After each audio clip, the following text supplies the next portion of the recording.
Good evening, everybody, and welcome to Free. I'm Ryan. I'm the pastor here.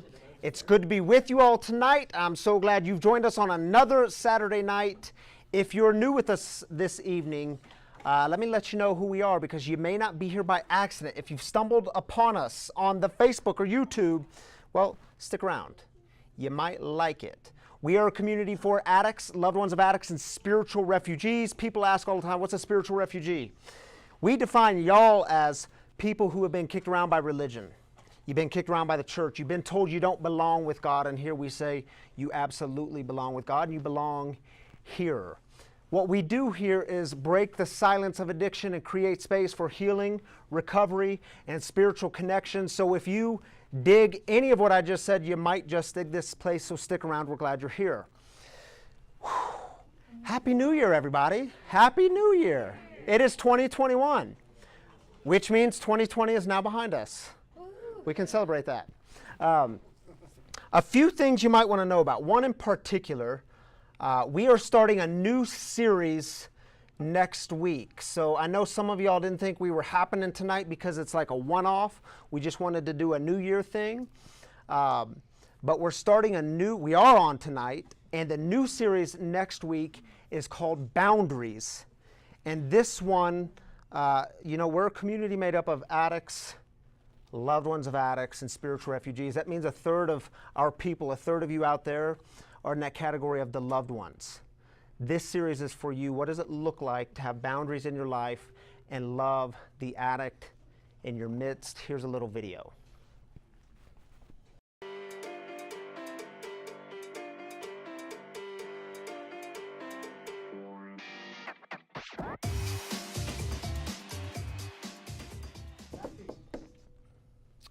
So I hope you join us. That is going to be a 3-week series, January 9th, 16th, and 23rd. I hope you plan on joining us here, 7 p.m. every Saturday night. So again, if you're new with us this evening, the way we begin here at Free, and why do we call this place Free, by the way? Because all the things that set us free, grace, compassion, love, forgiveness, these are the things that are so freely given by God, so we call this place and you people free. And the way we start here is by celebrating. We don't ignore the hard stuff. We don't avoid the hard stuff, but we don't start with it. We start with the joy. So I want y'all to take, is it 2 or 3 minutes tonight, Danny? 2 minutes. 2 minutes. We're going to give you all 2 minutes. Give us your joys. It is your opportunity to get vulnerable in this community. I know it can feel a little creepy to type in Facebook the joys that you're celebrating, but let this community in on it because we want to celebrate with you. And something, by the way, profound happens when there's like literally 2,000 people celebrating with you. So get vulnerable. Maybe, I was telling people earlier, maybe it's the sobriety anniversary. Some of y'all are getting sober and staying sober and clean. Maybe it's babies being born, weddings happening. It's a new year, so there's lots of good things to celebrate. Give them to us in the comments, and if you're live here in person, we'll do a different thing. But take 2 minutes, and then we'll come back.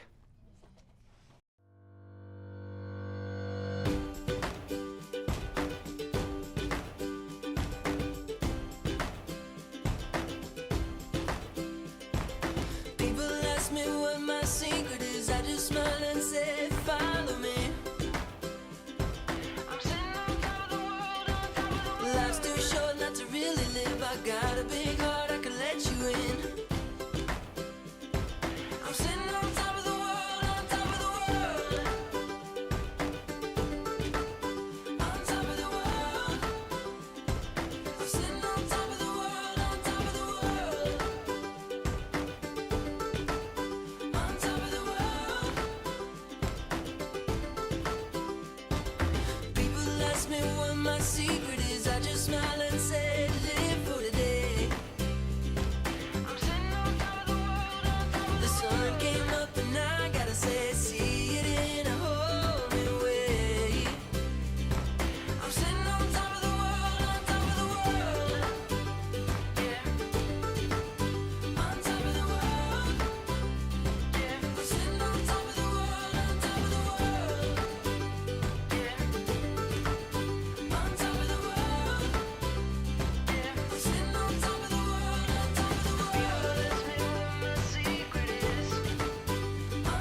All right, welcome back, everybody.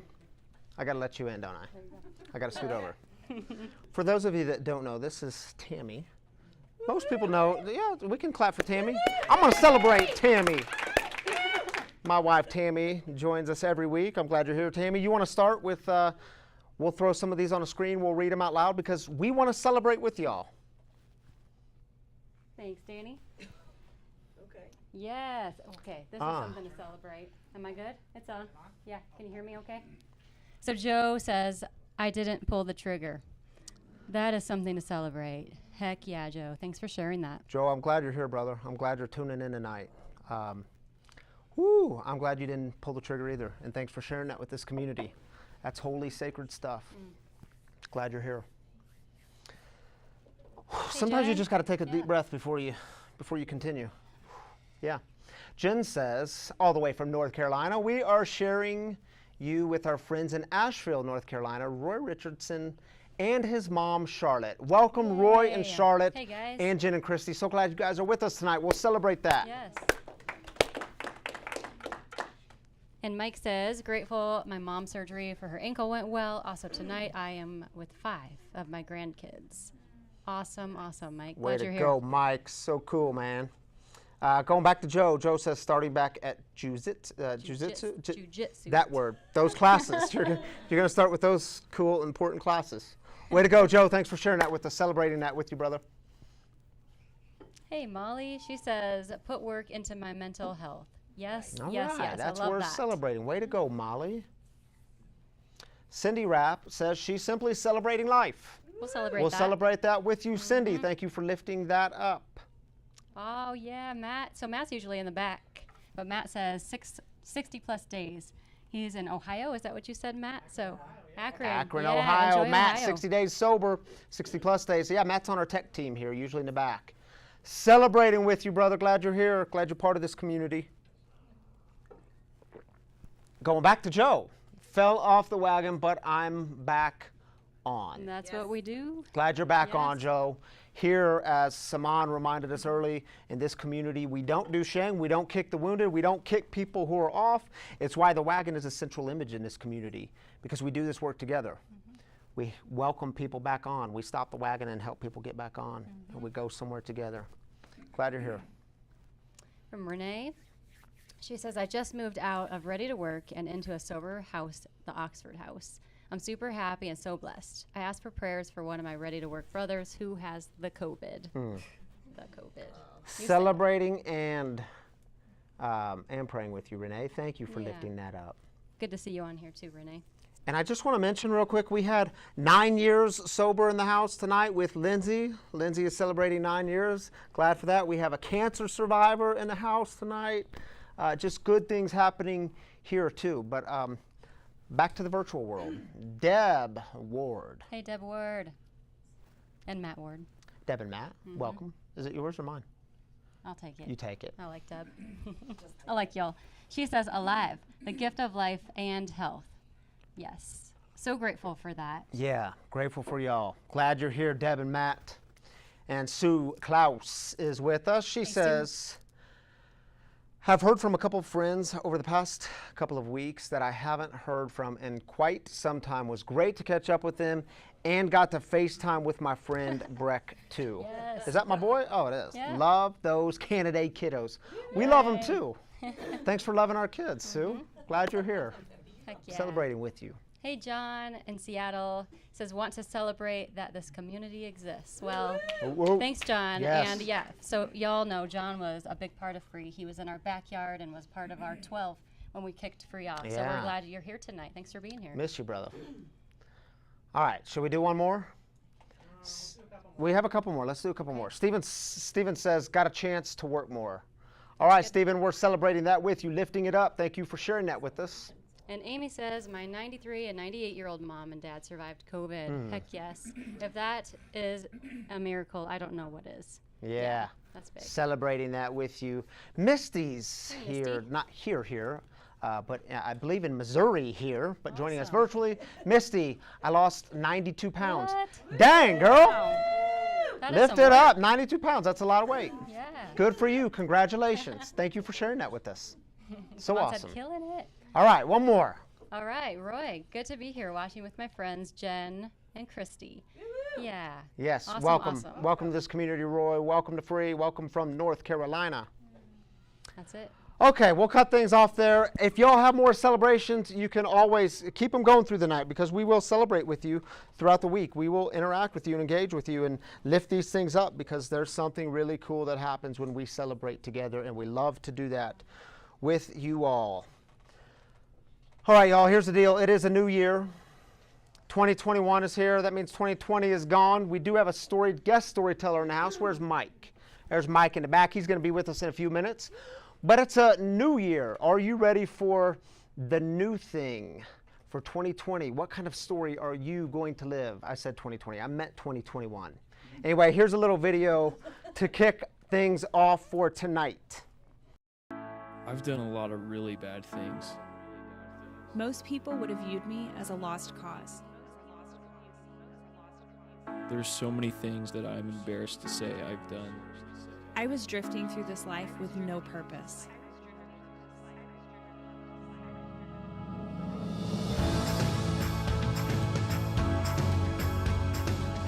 But God saw me differently. And now I'm changed in the best way. I have become permanently marked. I am new. I am new.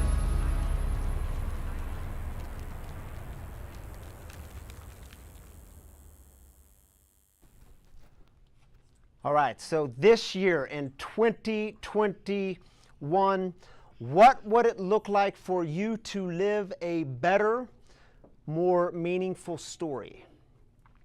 So what we're going to do for the next few minutes is hang out in the book of Genesis. Genesis is the first book of the Bible. It's the first book of what we call the Old Testament or the Hebrew Bible.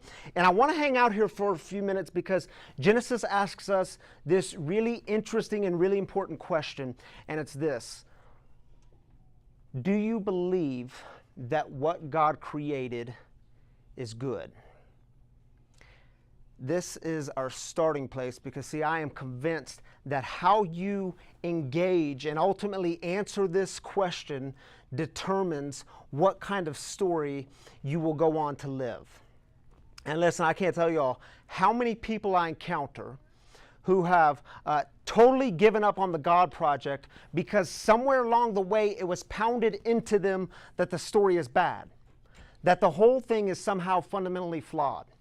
Not only is the world fundamentally flawed, but they as an individual, you, are fundamentally flawed. That when God sees you, God doesn't see something beautiful, but God sees a great disappointment. That when God sees you, God doesn't see someone of great value and great worth, but God sees someone who can't measure up. So what we're going to do is begin in the beginning, because beginning in the beginning is the best place to begin. Are you with me? Now, in Genesis, and hang with me for a few minutes because this is absolutely fascinating. There are two creation stories in the first three chapters. The first creation story is in Genesis chapter 1, and the second one picks up later in Genesis 2 and goes all the way through Genesis chapter 3. And when you read through these two creation stories, they're very, very different. You can read them later tonight when you get home. These stories are very different. Now, we're going to hang out in just the first creation story tonight. It's Genesis chapter 1. And in this story, there are three really basic movements. The first basic movement is the story is good. All of creation is good. And the second movement says the story isn't static. It's constantly moving and it's headed somewhere. And the third movement says all of creation, all the story, the whole thing is holy, sacred, and blessed. So here's the deal. In Genesis chapter 1, some people don't know this, but Genesis chapter 1, you know how it says on day 1 God created this and day 2 God created this? It's a poem. It's a very traditional, ancient Hebrew poem, and this poem splits creation up into 6 days. And after each day of creation, where it says God created this, after each day, God stands back and says, this is good, this is good. Day 1, day 2, day 3, day 4, day 5, day 6. After day 6, God steps back And God says, no, no, no. This isn't just good. This is very good. Some translations have it saying, this is supremely good. God is looking over the plant world, the animal world, humankind, and God says, this is really, really good. And here's what's interesting. In this opening poem, God creates the world in such a way that these created things have this amazing ability to go on and create more things. They have this ability to create more. Think of a tree. A tree doesn't just stand alone and stand as a big, beautiful tree, right? I mean, how boring would that be? A tree produces seeds. And these seeds fall to the ground, and those seeds produce more trees, and those trees produce more trees, and those trees produce more things, and more trees. And what's the cool thing about trees? No one tree looks or feels the exact same, right? Here's how the poem says it in Genesis 1 verse 11. So this is the very first part of the Bible. Fascinating. Then God said, let the land sprout vegetation, seed-bearing plants and trees on the land that bear fruit with seed in it according to the various kinds, and it was so. Now, hang with me for just a minute, because that word sprout, that word in the Hebrew, and keep in mind this is written in ancient Hebrew, it's this word dashah. Danny, can we get that on the screen? Dashah. Dashah, can you all say that word with me? Dashah. It's a fun one, isn't it? And here's the thing with dashah. It's not just a Hebrew word, but it's a Hebrew verb, and it literally means to sprout, to bring forth, which means the story of creation is headed somewhere. It's not static. It's constantly recreating, and it's not just God doing the work here, but God has invited the created things into the creation process. Also interesting, in this opening creation poem, you get this word 3 different times. Can we get it on the screen, please? It's the word barakah. Say that word with me, barakah. Yeah, or sometimes you'll see it's root word, baruch, and it means to bless. It's 3 times in this poem. Check it out. Here's one of the times it's used, verse 128. God blessed them, barakah, and said to them, be fruitful and multiply and fill the earth and subdue it and have dominion over the fish of the sea and over the birds of the air and over every living thing that moves upon the earth. Barakah, God blessed it. Everything, all of creation, holy, sacred, and blessed. In this opening poem, it's important to note, the action isn't somewhere else. All the action is right here. All the good stuff is right here in this moment, because everything is spiritual. Now I get it, in contemporary culture what we do is we compartmentalize spirituality, don't we? And I see this all the time in religion. I hear it all the time with religious folk. We say things like, well, when I go to church, that's spiritual. But Monday morning, when I get up and go to work, that's not spiritual. That's just something I do. That's just what I do to sustain, to keep things going. You'll hear people say, well, when I pray, well, that's spiritual because I'm connecting with God. But when I come home at night and have dinner with my family or eat dinner with my friends, that's not spiritual. That's just something I do to sustain. It's just kind of what we do.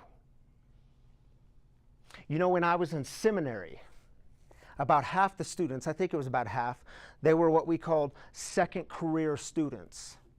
It meant they were leaving a career to enter into the seminary classrooms to then take on a new career in ministry.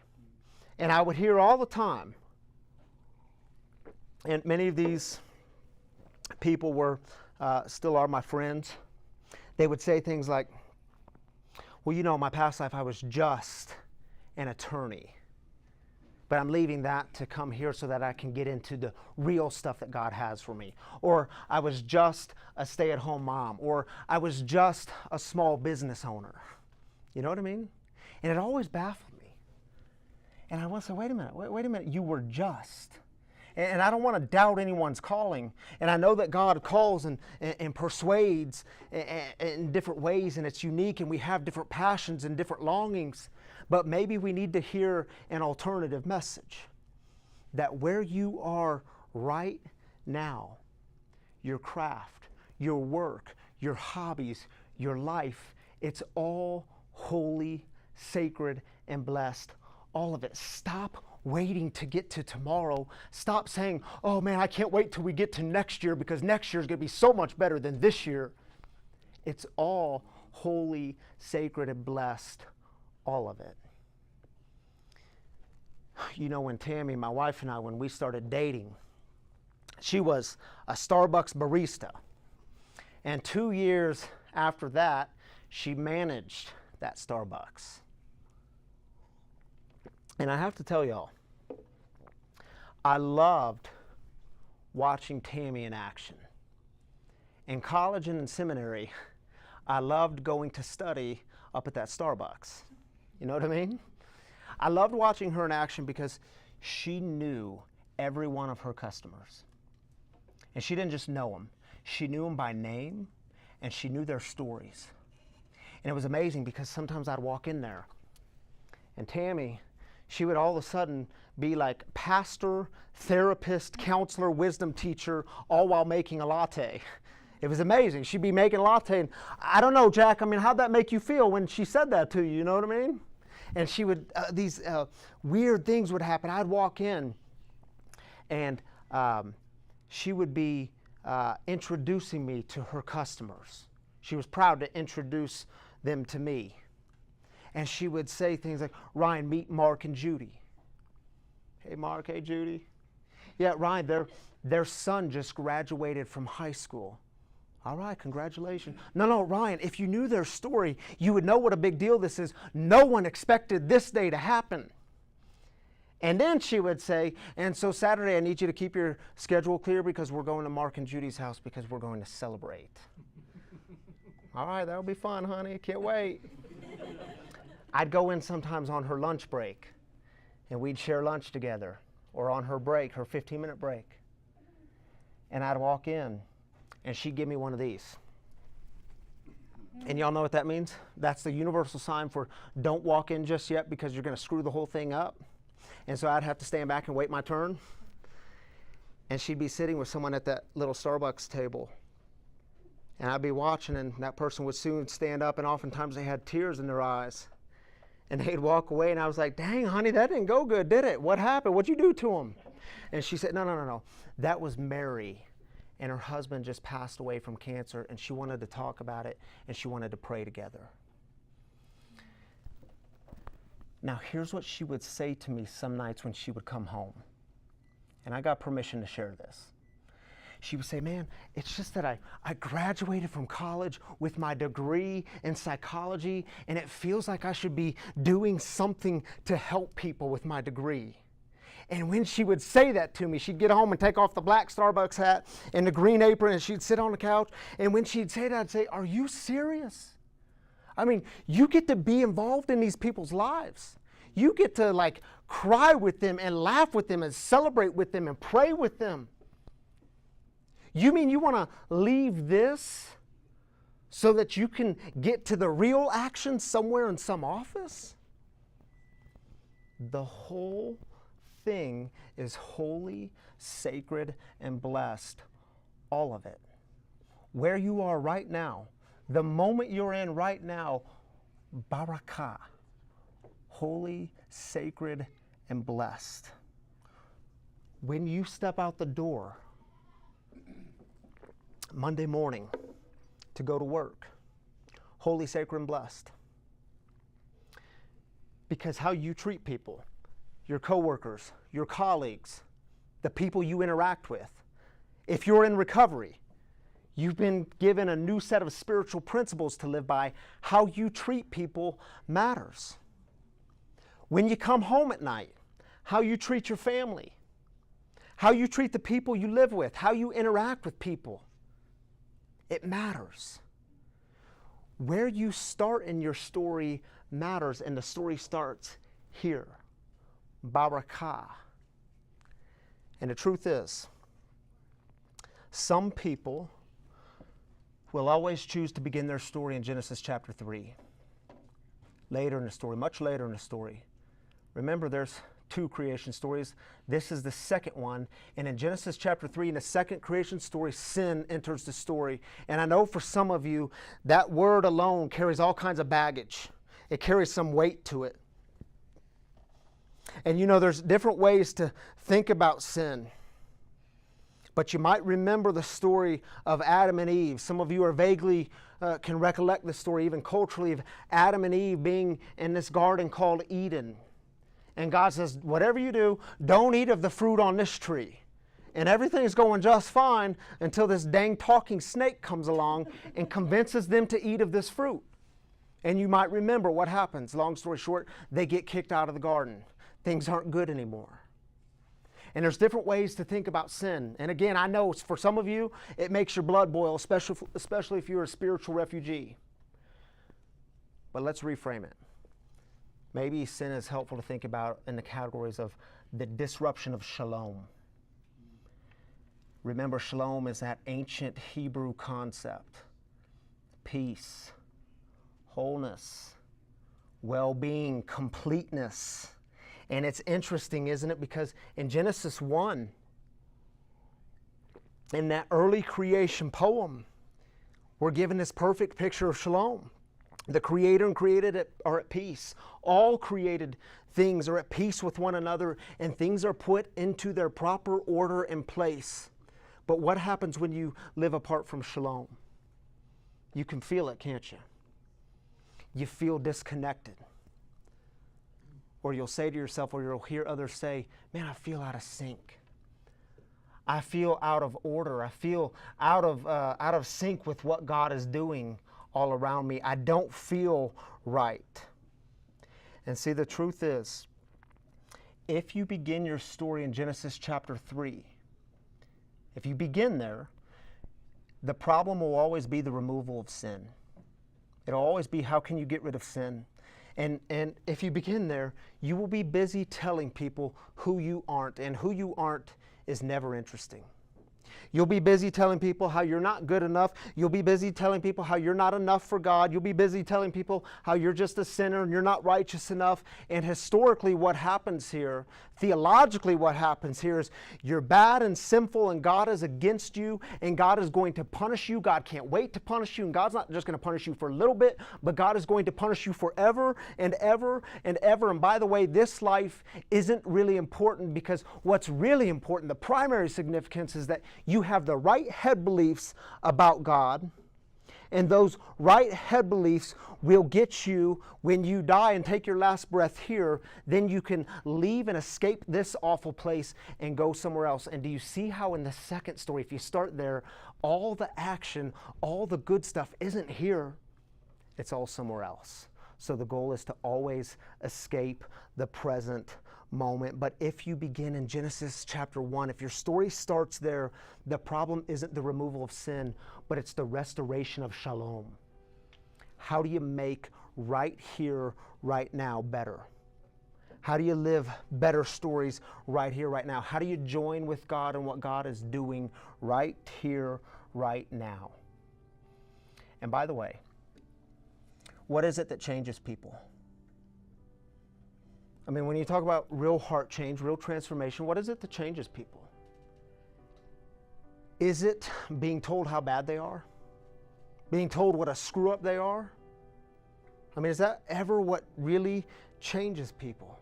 That God's against you, and if you don't change your ways, God's going to punish you? Does that ever create change? No.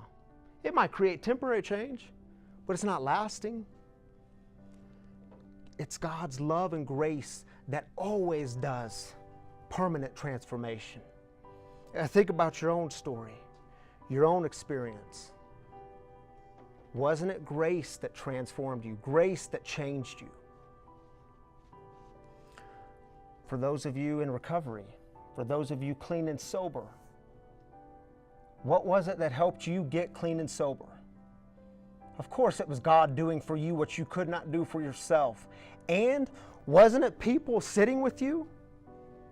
I don't know about you. Did you walk into a room and people were like, you're terrible. You suck at life. Look at all the mistakes you've made. You're a bad person. You're a mistake of creation. Doesn't create change. Many of you thought that already coming in. You already had that story of yourself. You don't need more of that. No, it was people sitting with you and willing to walk with you through some hard stuff. It was people who loved you when you didn't know what it looked like to love yourself. That creates change, doesn't it? I'll close with this. You know, recently I was meeting with someone on our back patio, and he was telling me some of the things he had done that he felt really guilty about. And I said, man, it can't be that bad. What'd you do? He said, man, I really made a mess of things. Dude, it can't be that bad. What'd you do? He told me what was going on, and I said, yeah, you're right. You made a mess of things. It's a big mess. You made a big mess. And he went on to say to me, he said, you know, Ryan, I don't think God's forgiveness is for people like me. And the thing I did, it's like it got me kicked out, and I don't think God wants me back. And see, when I hear stories like this, I'm reminded of the importance of Genesis 1, and we have to Genesis 1-ify it. And I think when God hears stories like this, God is like, are you serious? Dude, when I created you, when you came out of the womb, I stepped back and said, this is good. This is good. When you took your first breath, I was the one standing there. I stepped back again and said, no, this isn't just good. This is really good. This is very good. You think I'd give up on that? You think I would give up on creation? You think I'd give up on you? No. You see, my brothers and sisters, do you believe that what God created is good, fundamentally good? Because how you engage and answer that question ultimately determines what kind of story you are going to go on and live. And so what I'd like you to do is just take a moment, and we'll have that question on the screen for you. I want you to reflect on that question. Do you believe that what God created is good? Reflect on that question.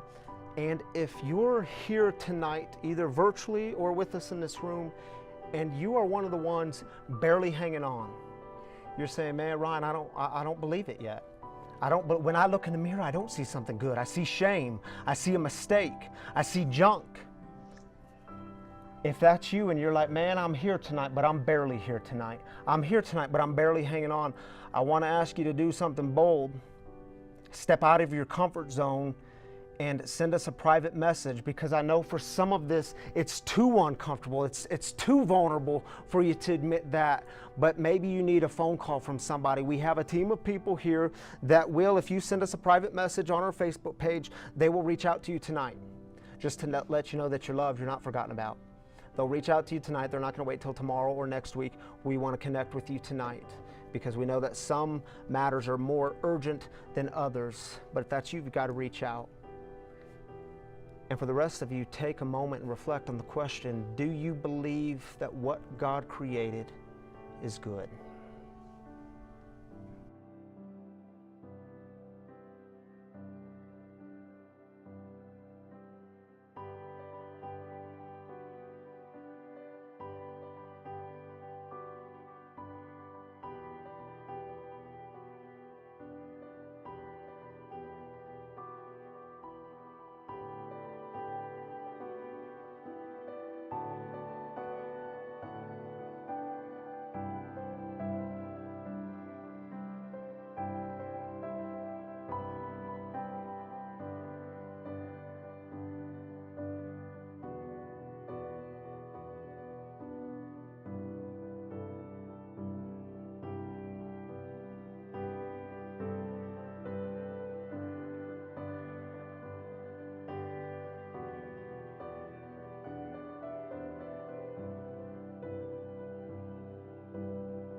Thank you, Jeremy. You are a good man. I don't care what they say about you.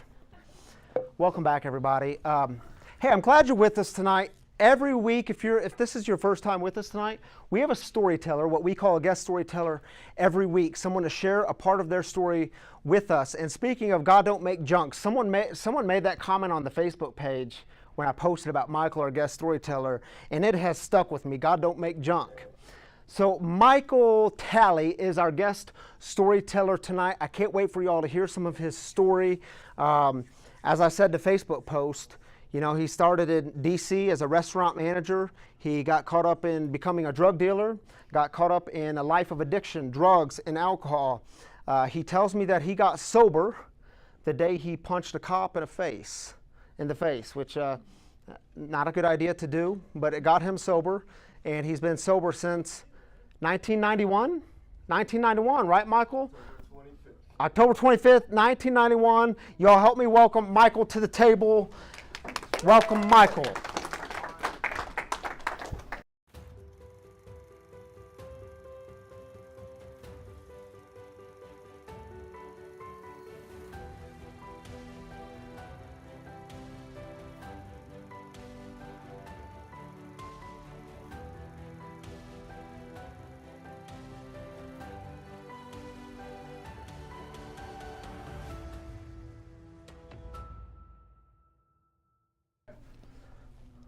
Michael, my man. How you doing, Ryan? I'm glad you're here with us tonight, dude. Look at that shirt, man. I dig it. It's got polka dots on the cufflinks. How about that? Dude, I'm glad you're here. I don't know Michael well. We're getting to know each other just recently. But Michael, let's kind of start from the beginning, because beginning in the beginning is a good place to begin. Yes. But not all the way at the beginning. You told me it was interesting. You said you hit a bottom in your life. You were in D.C. managing a restaurant, like I said, drug dealing, alcoholism, the whole bit. Then you hit a bottom in 1985, but you said it wasn't until 5 years later that bottom kind of became a reality. Correct. What do you mean by that? And by the way, let me just say real quick, if you all have questions or comments for Michael as we go along, put them in the comment section if you're on Facebook or YouTube, and we can pull them off of YouTube too, but I will try to engage your thoughts and comments, questions along the way. Okay, so, it started out, I was, managing a restaurant, and they didn't want to pay me enough. And I'm like, okay, so I had to seek alternative measures to supplement my income, and ended up dealing cocaine. So I had a nice little distribution system, waitresses and cashiers, and you come in and order, a salad to go, and you get your cocaine. And anyway. So hold up, before that, drugs and alcohol weren't involved. No. I mean, this was new for you, so in your adult life. Yeah. Late bloomer. Yeah. I was 23 years old, and I started at 23, and I got busted by the time I turned 25, so it's a short life there. And so what happened was, I got popped for showing up to pick up some money, and so they thought I was muscle. They didn't think I was brains, so I'm like, cool, I'll work with that.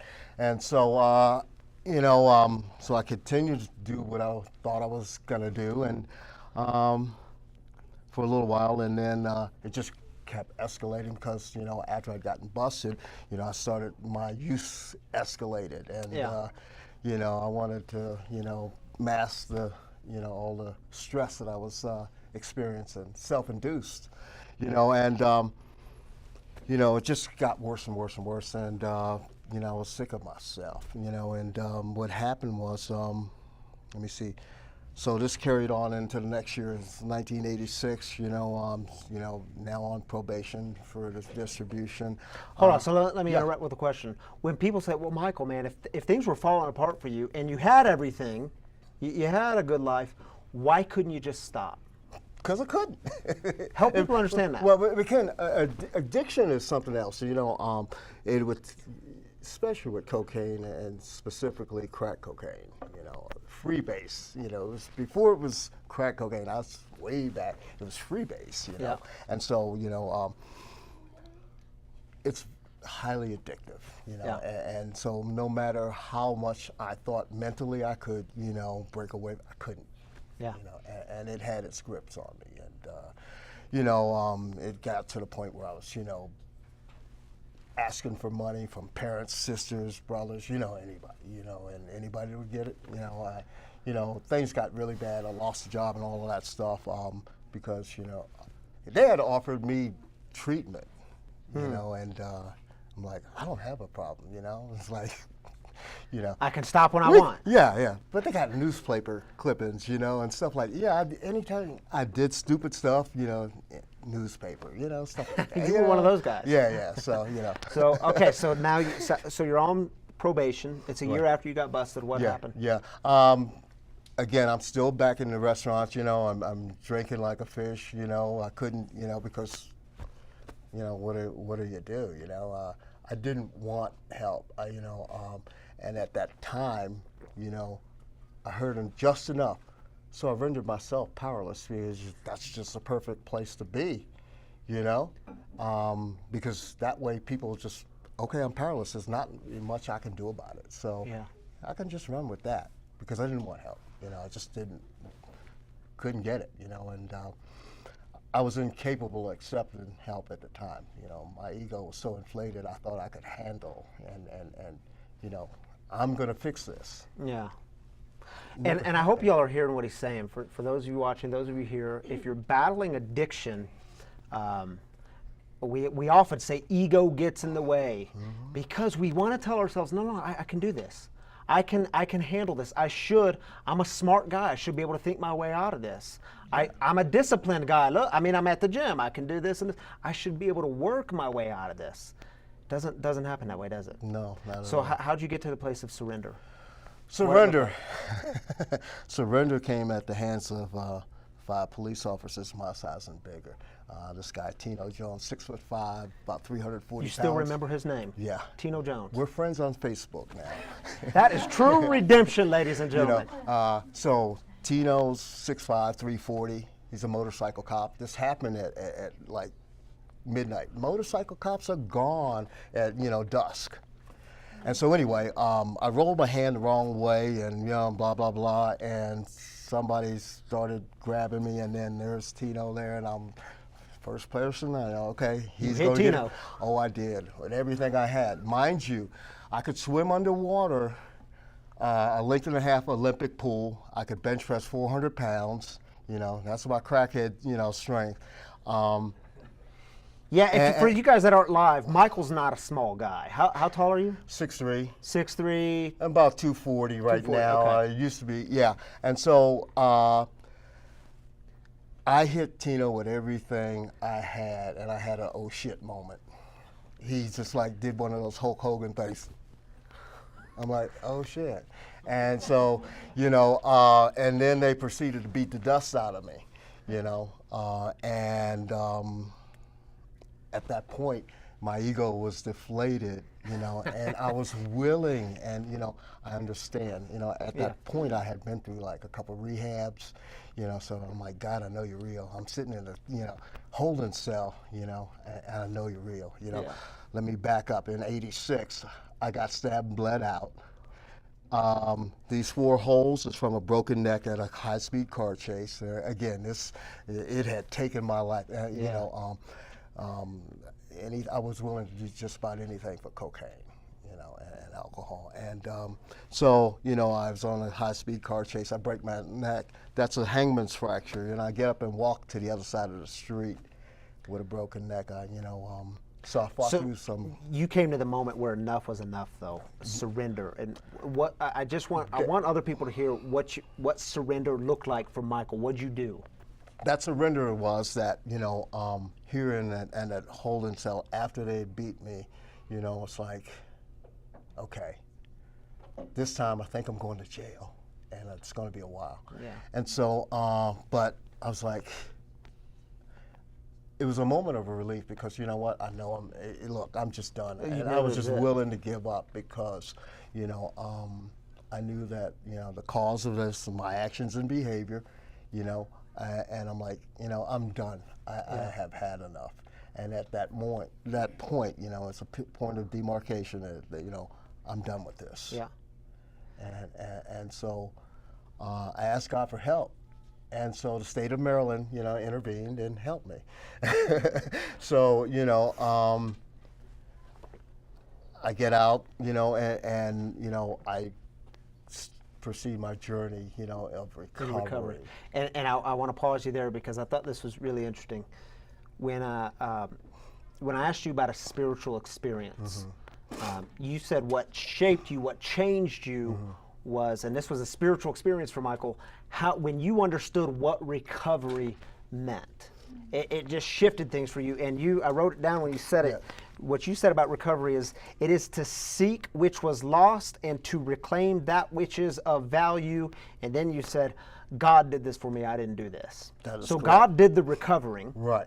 You're in recovery. Talk to us about what that means for you, Okay. and how you see yourself, describe yourself, and how you see yourself in the eyes of God. Okay, so let's go back to the story of this prodigal son. You know, It's a foundational story here. okay, Luke so 15. Y'all got to read Luke 15. So the prodigal son, you know, say, hey, look, Dad, I want my inheritance. So he goes out and gets an 8-ball and a 30-pack, and you know, modern day translation. right? And then he goes and hooks up with a hoe. You know, and Modern day translation. She gets him beat up and robbed. He's left in the alley. You Yep, know. yep. And so, you know, he said, dang, it'd be better for me to go back home, you know, and be a servant at Dad's house. Well, Yeah. while he was, you know, afar off, it says father saw him in the distance. So the father was and out greeted looking him with for compassion. him. Right. So father was out looking for him, you know, and so he invites him in, you know, he gives him a robe and a ring. The robe covering and the ring position, status and position is what he gave him. You've always been my son, you know, you're not that addict. You're not that, you know, you're not the trash in the gutter. You're not this. No. You're that. You're that. You're restored Yeah. to your natural position. And so that's what it took on to me. That's what recovery means. Because, you know, it says the father was out looking for him. Yeah. You know, it says while he was off in the distance. He had already left his home to look for his son. You know, and people don't pay attention to certain things. So, but Yeah. that's what the recovery meant to me. And you know, when I saw that, I'm like, Yeah. there it is. You know, so I don't view myself when I introduce myself. I don't call myself. I can't get the freedom holding on to the bondage. Yeah. I can't do that. You know, I can't speak. You know, darkness trying to reach light. And so you do describe yourself as one living in recovery, I or am recovered from. Yeah, it's the word "from" is a separation. Who Yeah. have recovered from a seemingly hopeless state of mind and body. Yeah. That "from" is a separation. If you're from somewhere, you're not where you were. Yeah. You know. So you said that it was about realizing what God has done in your life, and that what God created is good. And what you said about that was, that's not a position of arrogance. No. It's not look at me, look what I've done, but it's about deep humility. God did this. Michael did. I mean, Michael's best thinking and best way to get out of this was another round of jail, another Right. round of hitting a police officer or whatever, another Right. picking up a drug, using whatever. Yes. You didn't do this. God did this. God did it absolutely. Talk to us about humility. The humility, you know, like I said, total humility is acknowledging where your power comes from. And that's what I had to understand, you know, to directly give God credit for what he has done, you know, because he didn't create addicts. He created what was good. Yes. And You we know. can stray from that. We can disrupt shalom. Right. I mean, going back to the prodigal son, he disrupted shalom in 1,000 different ways. Exactly. Went off with prostitutes and squealed with the pigs and did whatever. Yeah. We can do the same thing. Yes. We have free will to do that. That's right. That's right. You know, the thing is that God sowed Jesus as the seed, you know, and a seed springs up after its kind, you know, or a tree comes after its kind. So, you know, if he planted Jesus to get me, then, you know, there's some bit of Jesus in me, you know, there's a bit of God that's in me, you know. So, Michael, if you were to look into that camera for the ones that we say are barely hanging on, for those battling addiction, for those who are here but they're not really here because their mind is somewhere else, that the obsession still has a hold of them, what would you say to them? What hope could you offer? You know, you keep looking at your past, you keep looking at all the things that you've done, but God is not concerned with your past because he can change your future. Take that to the bank, my brothers and sisters. Dude, I'm so glad you've been with us tonight. If you guys have questions for Michael said he would jump on the thread and engage you all tonight. You have anything else to say in closing? No, that's... Dude, I'm glad you were with us tonight. If y'all want to engage, he'll jump on and engage some of your comments or questions. So keep them going all night. Thank you for being with us, Michael. I appreciate you. I look forward to getting to know you more, man. I'm just fascinated by some of the conversations we've had recently. So thank you for that. Thank you. Thank you for being with us. Give Michael a big round of applause. All right, brother. Good to have you here, dude. Thank you. You know what, guys? We are going to, I'm going to invite, is Tammy still here? Tammy, she's here. I guess I didn't really have to stand up, did I? Okay, I'm going to sit back down. We're going to thank you, Michael, man. You gave us some great stuff to think about. Y'all think about that for a moment, too. Not just is what God created good, but what does recovery mean? I love that. That definition, to seek which was lost and to reclaim that which has value. And you do have value. Lots and lots of value because you are part of God's creation. So what we want to do now is jump into heartaches. It's the time in our Saturday nights together where we lift up the hard things, the heavy stuff that you've been carrying, because in this community, we believe in the process of not carrying that alone. We carry it together, because if you carry this stuff alone, it's too dang heavy. It will weigh you down to where you can't move. You weren't created to carry these heavy burdens. As a community, we do that together. We have a prayer team here who, if you put a comment in, you make our prayer list, and we pray for you. We lift you up through the week. And I know that in this community, people text one another and call and check in on one another, because we know that especially now, especially during a pandemic, we have to do this work together. Too many people are suffering. I don't know if you saw articles that came out just this week. Overdose deaths are the highest they've ever been. Yeah. Talk about holy, sacred stuff, the stuff we need to carry together. I know you guys are carrying heavy loads, so I want you to just take a couple of minutes. In the same way we do with heartaches, our celebrations, put your heartaches in the comments. Get vulnerable with one another. You'll have 3 minutes to do so. Get vulnerable. I know that can feel awkward and weird and creepy, and yes, do that work. I promise you, you won't regret it in this community, because we do not do shame. We don't kick the wounded. We help carry one another. So take 3 minutes and give your heartaches, and then we'll come back together.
Fat Greg? These chairs are special. These chairs are special. I was noticing Michael doing some spinning in these chairs. Hey, welcome back, everybody. Thank you for joining this time with us. And as I just told some of the people here, thank you for taking a Saturday night out to spend with us and to do community together. It's important stuff. We believe in it. So thanks for taking some time and spending with this community. We love y'all. All right, you want to take the first one? Sure. MJ, she says, prayers for friends. 3-year-old has a tumor. Mom in the hospital with premature, underdeveloped new baby. They need some hope and positive moments. Yeah. All right. Thanks, Prayers MJ. for your friend with the 3-year-old, yeah. Jamie Delgado says, Lord, please lift up the suffering addict and their children. Jamie, thank you. Jamie's faithful to lift the still suffering and their children up. So thank you for doing that for us, Jamie, and letting us never forget. And Danny, I think there's some music still going. If That was my computer, sorry. there we go. Thank you, Jamie. Hey, Cindy, she says, praying for healing and peace in our world. Every day, all day. Yeah, thank you for lifting that up, Cindy. We're going to pray that with you. Healing and peace in the world. Kavita says, I miss being able to worship together. I miss looking at people and seeing their beautiful faces. I'm getting exhausted. Yeah, Kavita, thank you for hitting the nail on the head. I think lots of people are exhausted. I was telling people earlier today that I can't wait till we can open back up and be safe and do that together. So yeah, it's not lost on us. We're feeling it. February is nearby, and we know restrictions are lifting and things are moving in a good direction. So hang with us, y'all. I know it's been a long 2020. I think Ryan agrees. Ryan agrees? Yes. We just got an amen from the back. Amen. All right. Thank you, Kavita. Connor says, I pray to be home soon. I miss my family, and I'm guessing that's your purpose. My family, my purpose, yeah. Yeah. Connor, it was good to meet you a couple weeks ago, brother. My Omaha Glad friend. you're here from Omaha. Prayers. Sherry says, my health has been severely suffering for 8 years. Lately, I've been more lonely than ever. I cannot go back into where I was. Yeah, don't isolate. Stay with people, Sherry. I'm glad you're here tonight. Thank you for being vulnerable enough to lift that up in this community. Prayers for you. Goodness, I think a lot of people feel that way, so thank you for saying that. Hey, Jim. Banana Jim. I haven't seen Banana Jim in some time. I know. Glad you're here. Or Chocolate Lisa, we miss y'all. Yes, both of y'all. Jim says, asking prayers for my brother, Erwin. He awaits diagnosis on health of maybe re-cancer. Yeah. Okay. Prayers for Erwin. Thank you for lifting him up, Jim. Praying for Erwin. Jennifer says, my baby brother Dino continues to be in my prayers. He is in such a dark place, and I know I cannot fix him, but God knows I wish more than anything I could, but God alone can. I pray Dino asks God for his help, and he reaches out to the one who is waiting for him to ask. All right, Jennifer, we are lifting up Dino. Prayers for Dino. Thank you for lifting that up in this community. Thanks for being part of this community. Love you. Yeah, and again, it's I'm glad you all feel the comfortability to lift those kinds of things up in this community, because we are the wagon together. And I say it every week. The wagon is the central image in this community. And in fact, the wagon is in the back. It's generally, you know, when we're not in the COVID days, the wagon sits in the front, and on the wagon sits a donation box. A Kleenex box. A Kleenex box that we turn into a donation box. But I just want to leave you with the word of giving. We do have donation boxes here scattered throughout the free premises, but we truly do rely on your generous giving to keep this place and this thing going. And we believe that this work is making a difference. What? David's in the house. What Should about have had David say it. Giving. Yeah. David? Come on up here, dude. Can he take your spot? I'm going to move out so he can move in. Here you go. You know what? Thank you for that, Ryan. The chair of our board of directors is in the house. Talk about the importance of giving. Thank you. Thank you for that. A brief word. Thanks, Ryan. You got to sit down, though, so your head's not cut off. There you go. So, that one? Yeah. Okay. Yeah. You know, as a chair of Free, I'm humbled when I come in here and I see the work that we do. I get brought back to the first part of today's service I can't tell you what it means to hear somebody say that they didn't pull a trigger. Yeah. That creates in me, and I texted this to a couple board members that are in the room, it creates in us this reason to be a raison d'etre. And the raison d'etre is obviously to carry forward this message. And the wagon, as Reverend Ryan was talking about, is our visual foundation. So the giving is crucial. We actually have to approve the operating budget in less than 2 weeks. And so that involves us paying him, paying for the building, all those boring, mundane things that are required of us to put this message forth into the universe. And so if you can, give. If you can't, give. We saw a picture of Lakeshore Drive over there on the video from Danny of the great city of Chicago and the great state of Illinois. And as they say in Chicago, you vote early, you vote often. And I ask everybody to give early and give often. And with that, I'll give it back to you for the benediction. Thanks, man. Can we do something before the benediction, though? Sure. I just want to let them know there's 3 ways to give, and we have a little video for that. Play it. There's 3 ways to give in this community. The first way is to simply download the app, right? You can download the app. It's free. It's called Free Spiritual Community, and you can hit the give button there. You can give one time, monthly, weekly, however you want to do that. Safe, simple, secure, or you can go right to the website, freespiritualcommunity.com, and give there. Or you can text the number on your screen and text Be the Wagon, and it will send you some simple instructions. And really, as David just said, your generous giving helps sustain and thrive the mission here at Free, which is to break the silence of addiction and create space for healing, recovery, and spiritual connection. And remember, we are a community for addicts, loved ones of addicts, and spiritual refugees. So glad you were with us tonight. So glad you're part of this community. Shall we go out with the Serenity Prayer? And I encourage you all, wherever you are, in your homes or in your free circles right now, in your sober living house, in the bathroom, wherever you are, if you're here, just sit with palms open. It's a sign of openness. You're open to what God has for you. You are open to the newness of 2021. And if you don't know the prayer, it's on your screen, and it goes like this. God, grant me the serenity to accept the things I cannot change, courage to change the things I can, and the wisdom to know the difference. Amen, my free brothers and sisters. Do you believe that what God created is good? Ask yourself that question this week. How you engage and ultimately answer that question will determine what kind of story you go on to live this year in 2021. Love you all. We'll see you next time. Grace and peace.